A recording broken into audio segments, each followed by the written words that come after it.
Hello, my dear students. A warm welcome to you to the online classes of the academic year 2020-21. So, from today, we are going to start the online classes. So, according to the circular what we have received from Mangalore University, so the commencement of third semester and fifth semester classes is started from 1st September 2020, that is from today.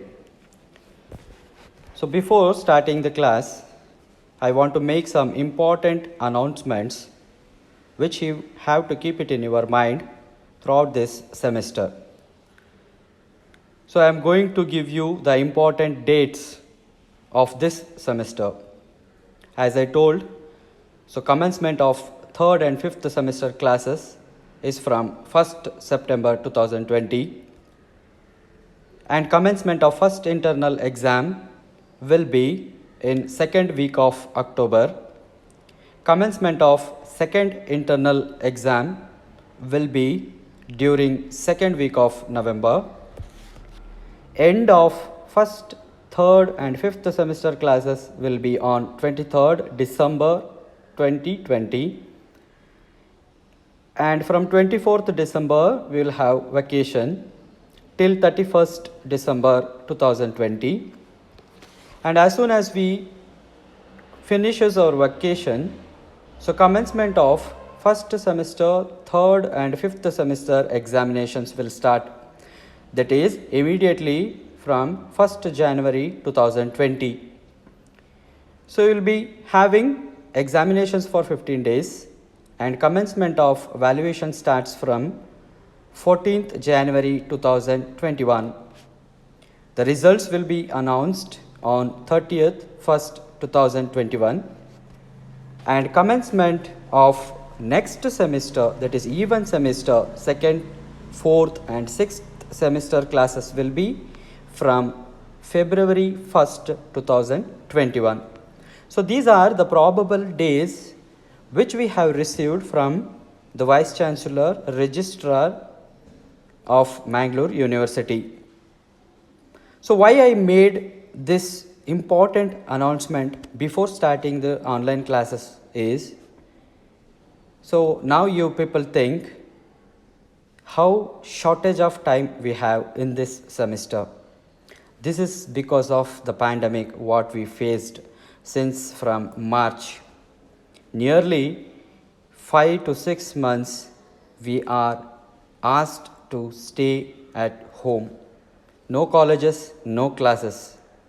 If everything was good and fine, this academic year was supposed to be started from January 20th or at least by July 1st.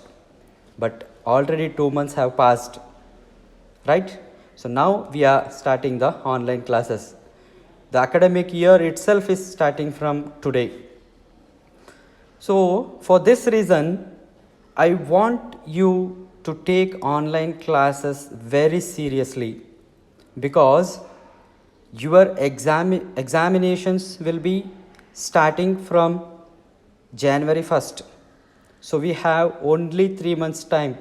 This is September, October, November and December. So in between that, examinations will come, some other extracurricular activities will be there, and who knows what happens in future. So I want all of you to give your complete concentration in these online classes, okay, because we'll not get time to do any revision at the end of this semester. Immediately we have to start with the examinations. So I hope you understand the situation and you will support us to do the online classes successfully in the month of September. So now moving on to the syllabus part. So I have already uploaded the syllabus in Google Classroom, and what and all the topics I am going to cover in this semester for you is so in paper 5 I will talk. So in paper 5, so the unit 2, what is called as electrochemistry, and unit 3, that is rotational spectroscopy and vibrational spectroscopy, These 2 units will be covered by me. I am going to engage the classes on these 2 units. Okay? And today, since this is a first class, so let me start up with the electrochemistry part. So what is meant by electrochemistry? You all have heard the word electrochemistry since from your PUC classes or even in high schools also. So you will be knowing what is the definition of electrochemistry. So electrochemistry can be defined as it is a branch of chemistry that examines the phenomena resulting from combined chemical and electrical effects. So this is what is studied in electrochemistry. So what happens here? A chemical transformation is going to take place. Chemical transformation means change in the chemical will be due to the applied electrical current. Here electrical current is very important to change the chemical from one condition to the other condition. So this is what is studied in electrochemistry. So to understand electrochemistry more precisely, we should understand some basic terms what we are going to use in electrochemistry. So first, let us see how do we classify a substance. Any substance can be classified into 2 types. One is electrolytes and another one is non-electrolytes. So electrolytes are the group of substances which can pass the electricity through them. They are called as electrolytes, which have a capacity to allow the current to pass through them. Such substances are classified as electrolytes, whereas non-electrolytes will not allow the current to pass through them. Further, electrolytes are classified into 2 types. One is strong electrolyte and another one is weak electrolyte. You know what is strong and weak means, right? So now, according to this, what we understand is we have to pass the electric current in the substance. To pass the electric current, what we need? We need electrodes. So we use electrodes to pass the electric current to the substance or the chemical solution what we are going to take. So the 2 electrodes will be one called as cathode and another one is called as anode. So what is meant by anode? So anode is an electrode at which electrons are lost, and the one at which electrons are gained is the cathode. So at anode, oxidation is going to take place. This is the chemical term what we are going to use. What happens in the anode, that is loss of electrons, is called as oxidation. So in this, negative ions from the electrolyte are discharged, and if they are halide ions such as iodine, bromine, chlorine, all these sort of ions will get attracted towards anode. And at cathode what happens is reduction. So this is the chemical term what we call for gain of electrons. So the reduction is going to occur at the cathode. So cathode will attract positive ions from the electrolyte which are discharged. Okay. So to make it in a simple way, so anode is a positively charged electrode which attracts negative ions, and cathode is a negatively charged electrode which attracts the positive ions. Okay. Now let us see what is the principle behind this electrochemistry.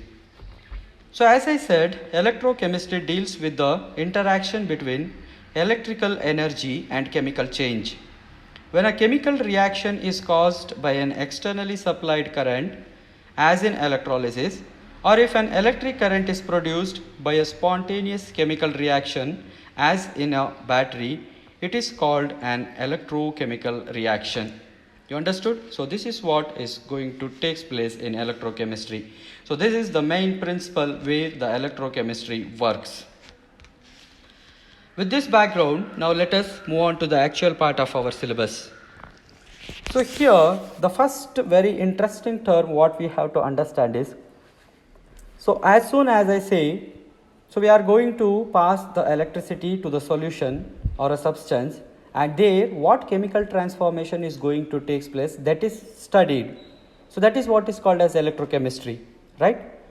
So all the substances or chemical solutions will not allow the current to pass through it. They will have certain resistance.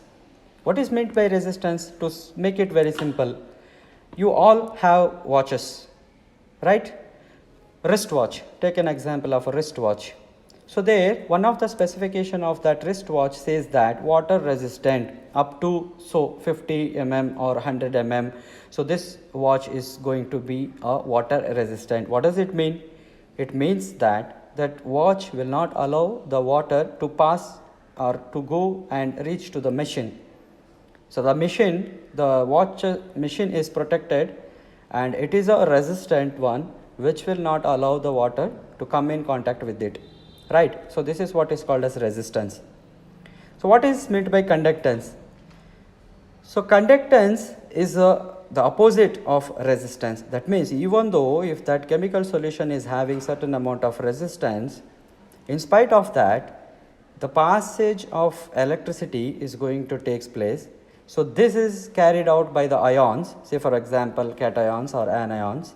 So they will carry the current. So this, how much of current or electricity the ions are carrying, so that is what is defined in terms of conductance. So the resistance R of a solution is directly proportional to the distance L between the electrodes and inversely proportional to the area of the electrodes. So that is what is represented here in this equation. So R is equals to S into L divided by A, where S is called as the specific resistance and L is the length and A is the area of the two electrodes. Okay, and so K is the specific resistance, which is denoted by the symbol K, which is equals to L divided by S. Okay. Further, if we substitute this equation in equation 1, that is R, so there I can substitute S value in terms of this equation. Okay. So the final equation what I am going to get is K is equals to 1 divided by R into L divided by A, where L is the length of the electrodes and A is the area of the two electrodes and R is the resistance and K is what is called as specific conductance. So now let me define what is a specific conductance. Specific conductance is the conductance of a solution placed between two electrodes having an area of 1 square meter each and placed 1 meter apart. So understand this definition. You just imagine. So we have a beaker. Okay, imagine a beaker. So that beaker is having an area of 1 square meter each. Okay, so the area of that beaker is 1 square meter each, and there we are inserting the two electrodes, and those two electrodes are situated 1 meter apart. Okay, and then we will switch on the current and electricity is made to pass through it. And what is the conductance measured? So the conductance will be measured by using a instrument what is called as conductometry, and what exactly the conductance of that solution will be seen in the instrument, that is what is called as specific conductance. So specific conductance is due to the 1 meter cube of the solution, and the unit of specific conductance is SM inverse. Okay. So this is how we are going to understand about specific conductance. Now we will see what is meant by equivalent conductance. So as we all know, when converting to a equivalent conductance or equivalent weight, so we are going to take 1 gram of the compound. Okay, so 1 gram of the compound will be used to measure the conductance. So it is the conductance of an electrolyte due to all the ions obtained from 1 gram equivalent weight of the electrolyte at a given concentration. So this is what is called as equivalent conductance. So now let us deduce the relationship between equivalent conductance and specific conductance. So to understand the relationship between equivalent conductance and specific conductance, let us imagine our experimental condition. So what is the experimental condition? So let us take a Vm cube of solution containing 1 gram equivalent weight of the electrolyte. Okay, so much volume. V is general representation of volume. It might be 10 m cube or 100 m cube or 50 m cube of a solution contains 1 gram. Okay, so since we are developing or deducing the relationship between equivalent conductance and specific conductance, let us take 1 gram of the equivalent weight of the compound has been taken in Vm cube of the solution. Then what happens is lambda, which is represented as equivalent conductance, will be equal to Kv. Okay, so let me call this equation as 1. And since we don't know how much volume we have taken, so the concentration of this solution will be represented as C. Okay, if you know the exact volume of the solution what we have taken, and if you know the equivalent weight of the 1 gram compound what we have taken, definitely we can calculate the concentration. But we don't know how much volume we have taken, and we don't know the equivalent weight. Since we are representing it in a general way, general form, let me call the concentration as C. Number of equivalents in 1 dm cube of the solution is equals to C. Okay, now let me convert the dm cube into m cube. So then this equation is going to become 1000 C. Okay, so volume V of the solution containing 1 gram equivalent weight is equals to 1 divided by 1000 C, and let me call this equation as 2. Okay, from 1 and 2, from equation 1 and 2, if I substitute the values here, what I am going to get is lambda is equals to K divided by 1000 C. Okay, so here K is called as specific conductance and lambda is called as equivalent conductance. So this is the relationship between equivalent conductance and specific conductance. And the unit of equivalent conductance is Sm square per equivalence. Okay, so this is how we are going to represent the equivalent conductance. Okay, dear students, since this is the first class, I will stop here, because if it is a lengthy video, I know you will get bored of watching it. Since this is not the actual class, direct class, I cannot continue. You can skip the video or you can forward it. Anything can be done, because I will not be seeing you. Okay, so for this reason I am going to stop here, and again I request you to take the online classes in a serious way. And if you have any doubts regarding the classes what we are going to do, you are free to ask at any time. You can write your question or doubts in the comment section, or you can contact us through WhatsApp, or you can call us, or we will be having a live Google Meet classes once in a week. So 1 hour direct Google Meet classes will be there. So there you are free to ask any questions, and we will have a open discussion, face-to-face discussion, so that what and all the doubts arises in you while watching this pre-recorded videos, that is YouTube videos, those will be clarified. Thank you very much.